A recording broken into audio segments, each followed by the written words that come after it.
Hey guys, welcome to another mod showcase. Today, I'm actually going to be reviewing one of my most favorite mods, the Fossils and Archaeology Revival mod.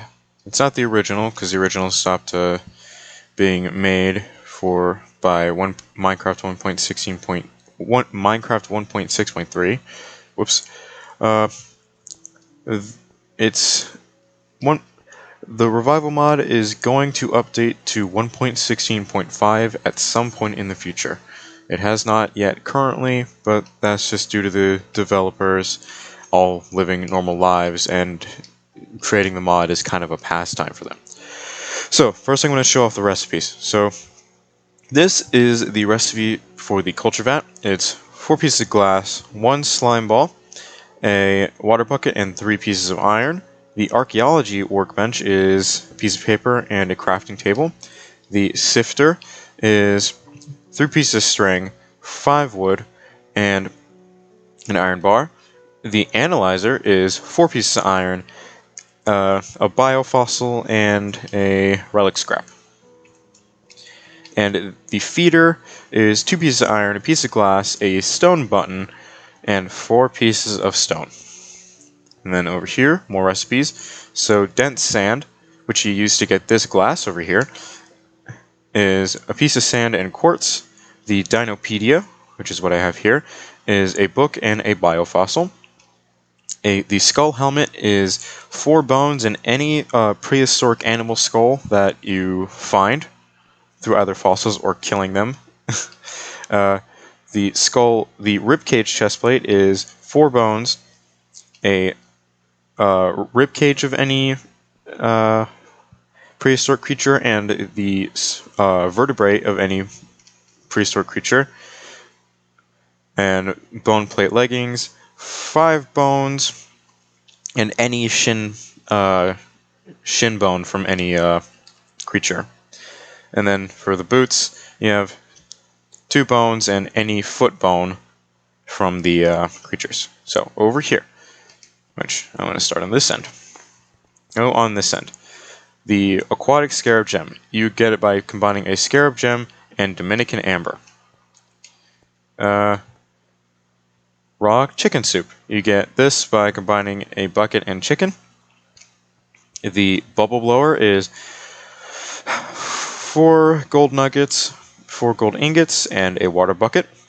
The chicken essence is 1 cooked chicken, a bucket of chicken, and 8 glass bottles. You get 8 chicken essence. That's used to quickly grow the creature. So bio goo. You have 2 crafting recipes for it. You have one with rotten flesh and egg, wheat and milk, and replacing the rotten flesh, you get Phallosaurus flesh, which gives you, when you complete the recipe, you get 4 bio goo. And then poisonous potato essence is chicken essence surrounded by 4 poisonous potatoes. This prevents the growth of creatures. And what do we have here? We have a toy. This is a scratching post. It's 5 wool, a stick, and any wood slab. And then we have a toy ball, which is 4 string, 4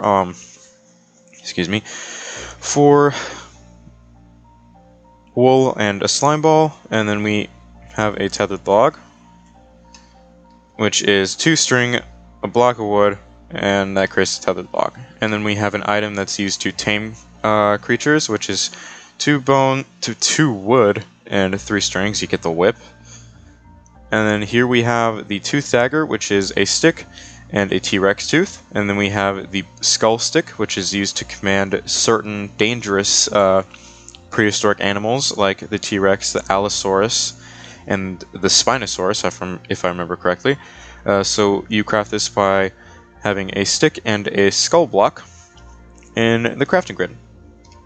And what is all of this here? All of these are plants that you can get from analyzing and incubating them from plant fossils, which I'll show off in a little bit. So here are all the plants that aren't trees, and here is a tree sapling, which looks like this.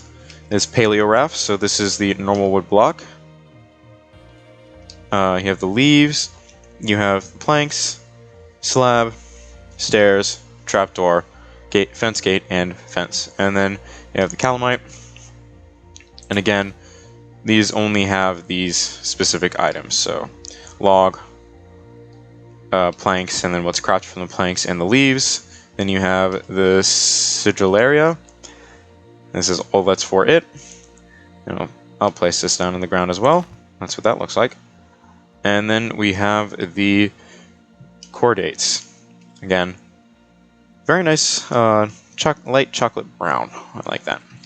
Like a milk chocolate brown. That's what that looks like on the ground. So, what is this over here? This is ancient wood. You can only get this by trading with a specific villager that's added by the mod. So over here are the important blocks that you need. So, I'll get into these creatures later. This guy despawned.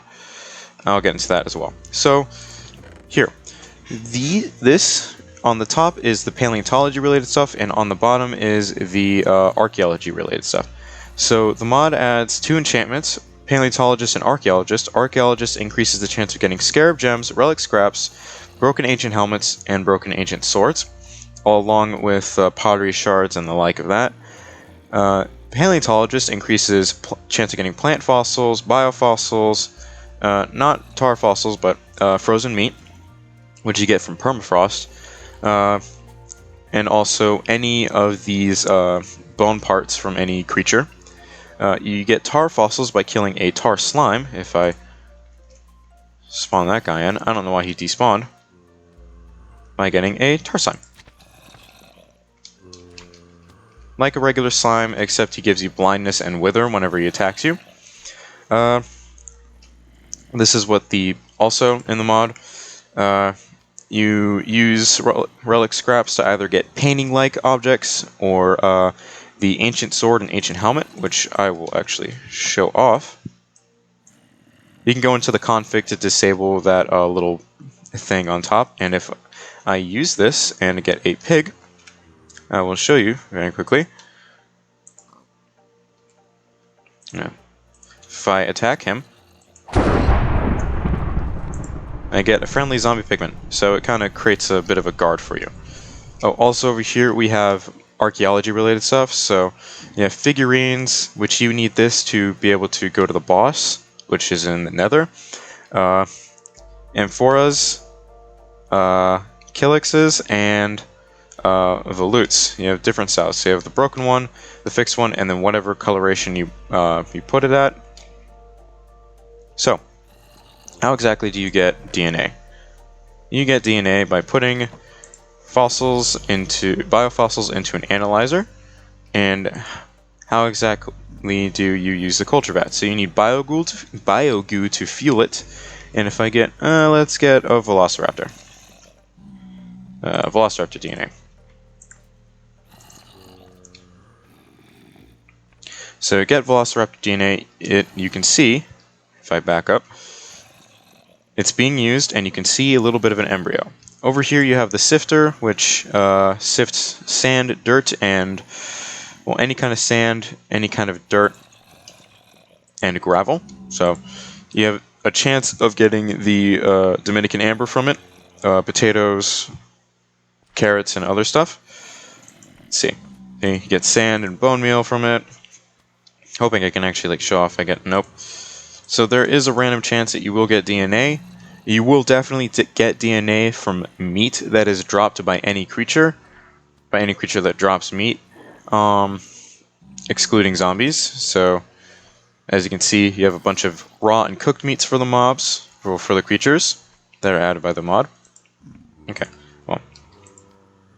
And as you can see right here, the progress is slowly going up in this double helix. So, what are these over here? These are Phalosauruses. I just named them their colors so they wouldn't despawn. So you have the green, the blue, and the red one. They randomly spawn whenever the culture vat fails. Whenever the 1.16.5 version comes out, they will have a variant including these 3 colorations. So one will be more flying-esque, one will be more aquatic-esque, and the other will be more bug-esque. So, what do we have here? We have what in real life are called living fossils. There are only 4 that are in the mod and will ever only be in the mod. So we have the sturgeon, the nautilus, the alligator gar, and the coelacanth. So the coelacanth and the nautilus both spawn in the ocean biome. I disable nautilus spawning because that causes a bunch of lag because they don't... If I see that, I can't kill it and I can't pick it up. So, in fact, I've been having issues where I can't even pick up wild sturgeon and stuff, and wild sturgeon, alligator gars, and coelacanth. So they spawn in the wild. I leave the coelacanth and alligator gar and sturgeon spawning up until they can fix this whole issue of not being able to pick up the nautilus. I will keep them disabled. So over here, there is something that you can get from the plant fossils called prehistoric ferns. You get them by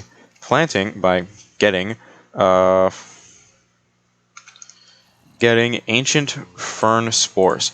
And you need to be sure to not place these in any kind of forest, in a forest that you have built or planted. Do not put it into a naturally spawning forest because these things go out of control. As you can see, I placed one here. And maybe in the few, 30-40 minutes, these many have spawned. If you leave your world running and it's in the spawn chunks, your game will lag to shit. So that's pretty much it for the first part of this little showcase. The second part is going to be showing off all of the creatures that are in the mod. Well, all of the prehistoric creatures that are in the mod. Over here, I have a little bit of an aviary type thing, so...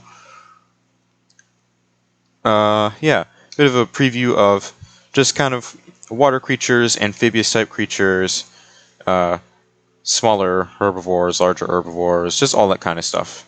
So, oh, here we go.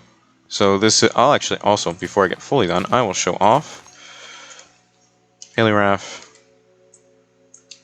that, and let me get some bone meal. You can't put in you can put it into the config for wild like these guys, the Paleoraphs spawn, but their leaves disappear for some reason. The Calamite, if I do this, that's what that looks like, which I don't know why these little corners are bugging out. And then we have the Sigelia, the Sigurubur, and that's what this looks like. A little low effort with the trees. I mean, this tree is interesting looking, but a little low effort with the trees. I'm hoping that in their update to 1.16.5, they update how the trees look. So again, I hope you guys have enjoyed this quick little showcase. Well, this first part of the showcase, again, and also the second part will be showing off all the creatures, and then the third part will be showing off both the structures and the boss. So, hope you guys have enjoyed. Bye.